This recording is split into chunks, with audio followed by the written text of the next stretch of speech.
Una vera bomba è esplosa questa sera a Napoli e, se sei tifoso del Napoli, preparati. Perché quello che sta accadendo dietro le quinte potrebbe cambiare completamente il destino del nostro club. Siamo tornati con un nuovo aggiornamento bollente.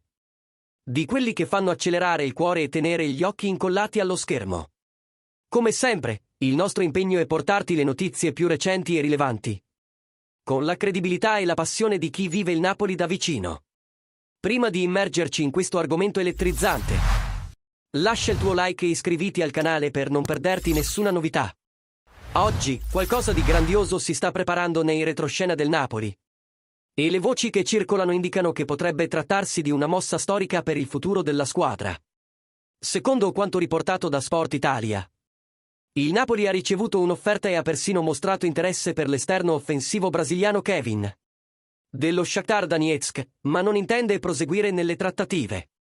Il giocatore, classe 2003, è stato promosso da Giovanni Manna e ha attirato l'attenzione di diversi club, tra cui l'Atalanta, che lo ha inserito nella sua lista degli obiettivi.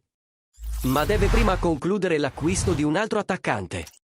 Alfredo Pedulla ha rivelato che il Napoli apprezza il giocatore, ma il prezzo richiesto dallo Shakhtar è proibitivo. Kevin ha disputato una prestagione eccellente, facendo impennare il suo valore di mercato. Se prima 35 o 38 milioni di euro potevano bastare, ora nemmeno 40 o 42 milioni sarebbero sufficienti. La richiesta attuale si aggira tra i 48 e i 50 milioni di euro. Una cifra che il Napoli non è disposto a spendere, poiché la dirigenza ha altre priorità sul mercato.